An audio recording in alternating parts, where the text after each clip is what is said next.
5.5 inches. 5 years ago it was a tablet, 2 years ago a phablet, now it's just a phone. Anything smaller is now called compact. Today I have a medium segment device from Xiaomi, the Redmi Note 3. It was released at the end of 2015 and was one of the truly anticipated phones. It even got a funny name, the flagship killer.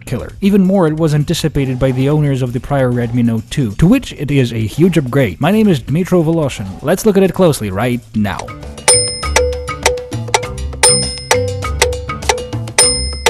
Following the great success of Redmi Note 2, Xiaomi has evolutionized upon the concept of a bigger but less expensive phone. Technically, it's almost a year-old flagship and it looks good too. They used the still current Redmi Note 2 internals, slapped a bigger battery in, added a few extra details and put it all into the new metal body. The design is pleasantly refreshed. The flash is now two-tone, which makes flash photographs much more alive. The battery is now a huge 4000 mAh, all that for the same justified hard-earned lump of cash. The phone being quite big is pleasant and convenient to hold, though the metal parts of the body are slippery. You get used to that, but one-handed operation is sometimes associated with some droppage risk. The phone looks more expensive than it is, and even more so than the Note 2. There are 3 color variations available: dark gray back with black front, silver back panel with white front panel, and gold color all-around option, like the one I have. The front is quite typical. Redmi Note 3 has a big 5.5-inch Full HD IPS screen, PPI being 403. This is more than enough and it looks at least as good as the Samsung's 5.7 Quad HD screens with that AMOLED pentile thing. Viewing angles are wide, brightness is plenty. On top of the screen, the usuals: the earpiece, proximity and lighting sensors, front-facing camera lens, and an indicator LED, which now can indicate in 7 different colors. The 3 buttons, apps, home and back, are all capacitive, have wide blue backlight, and can be further customized in the menu. Dual SIM card tray supports 3G and 4G cards and is accessed with any long pin-like thing.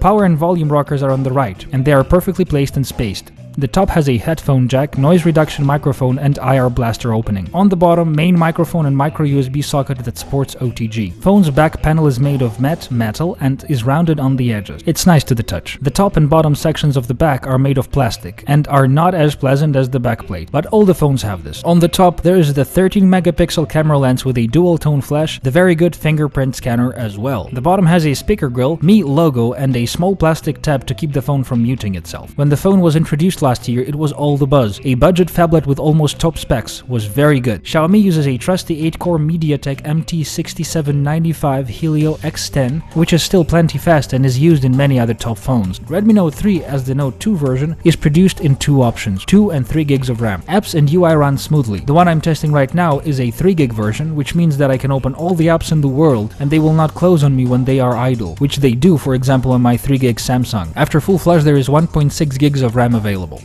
The phone works on Android 5.0.2, which, like all other Xiaomi phones, has MIUI version 7 on top. MIUI is getting better and is now even installed on other manufacturer devices. In N226, the phone scored more than 47,000 points, which is a solid average score. The internals of Note 3 will allow you to play most recent games for a while. All of the latest titles run smoothly, and most of them at full specs. So, right.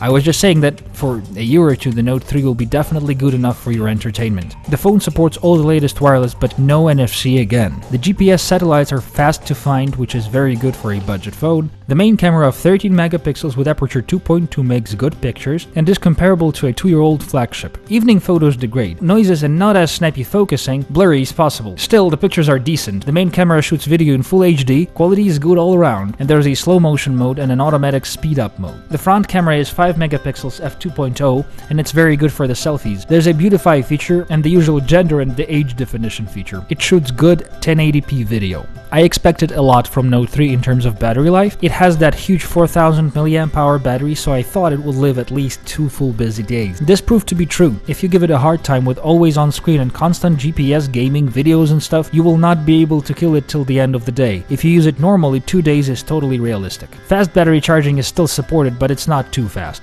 75 minutes till 60%, and full 2.5 hours till 100%. The fingerprint scanner is placed in such a way that when you pick the phone up, the index finger falls directly into it, and you don't have to press or touch anything else. It just recognizes the fingerprint and unlocks. Works like magic. I instantly got used to this, and all other scanner placements felt immediately awkward to me. On a big phone, this placement is much more comfortable than a physical key on the front that you have to awkwardly reach with your thumb. The sensor stores 5 fingerprints, so it can save both index fingers of 2 people, for example.